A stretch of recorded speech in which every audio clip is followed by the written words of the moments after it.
Imagine uma época em que o calor era uma substância.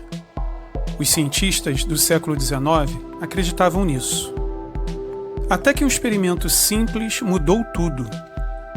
Neste vídeo, vamos mergulhar na mente brilhante de James Prescott Joule. Você vai descobrir como ele desvendou a verdadeira natureza do calor, utilizando pesos e água em um aparato engenhoso. O experimento de Joule revelou a existência de algo muito mais fundamental na natureza, a energia. No século XIX, o conceito de energia ainda estava sendo desenvolvido. Até então, a mecânica era a área mais desenvolvida da física. Os físicos descreviam os fenômenos em termos de trabalho mecânico. Mas para a física, o que é trabalho? Ao contrário do calor, o conceito de trabalho na física guarda alguma semelhança com a ideia de trabalho do dia a dia. Vamos voltar mais no tempo para entendermos a origem do conceito de trabalho. Desde a antiguidade, já havia uma compreensão de que quanto maior o esforço, ou quanto maior a distância percorrida, maior era o trabalho envolvido no sentido comum da palavra. Utilizando algumas máquinas simples, os gregos da antiguidade mostraram que era possível facilitar o esforço, mas a um custo. Considere o plano inclinado para suspender um objeto a uma determinada altura. Se você quisesse diminuir a força aplicada, precisaria aumentar a distância. A rampa seria longa. O contrário, se você quisesse encurtar a distância para atingir a mesma altura, precisaria exercer mais força. Portanto, o conceito de trabalho mecânico estava relacionado com a combinação entre a força e a distância. Foi somente em 1829 que o trabalho foi definido matematicamente. Foi o cientista francês Gaspard Gustave de Coriolis que definiu o trabalho como sendo o produto da força e da distância percorrida. Assim, se você tem uma quantidade de trabalho a ser feito, você pode ajustar a força ou a distância, mas nunca as duas ao mesmo tempo.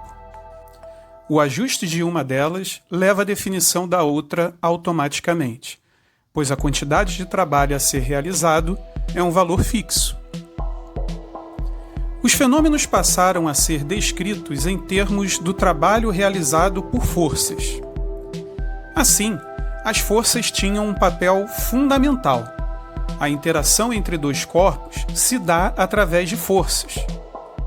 Elas poderiam ser de dois tipos: as forças de contato, exercidas quando há o contato entre os corpos, e as forças invisíveis, chamadas de forças de ação à distância, como a gravidade ou a força elétrica.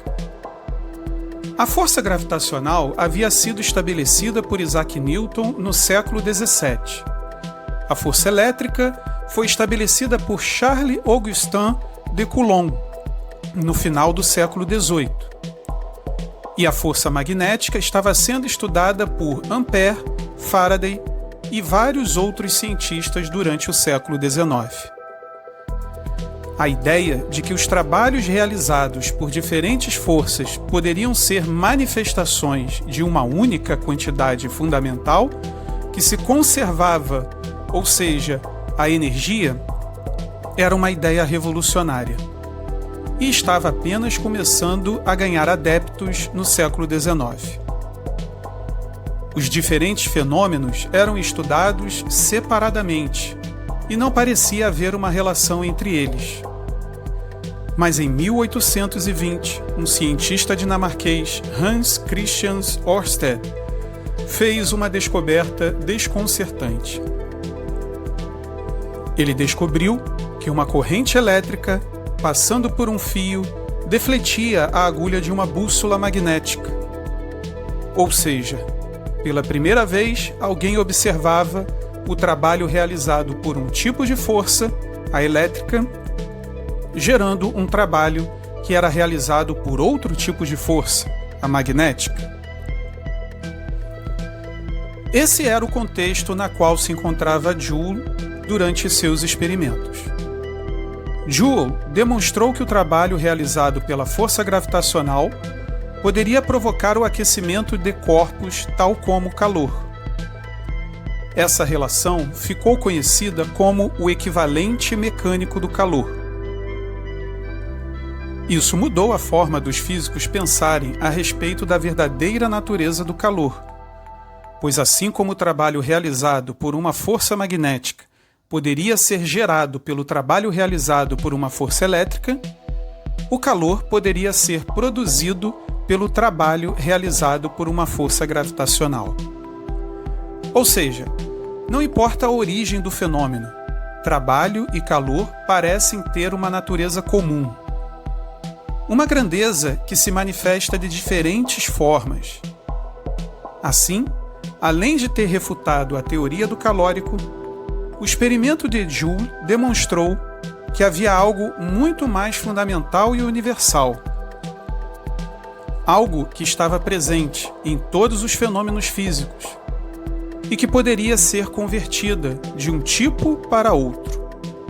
Esse algo é o que hoje chamamos de energia.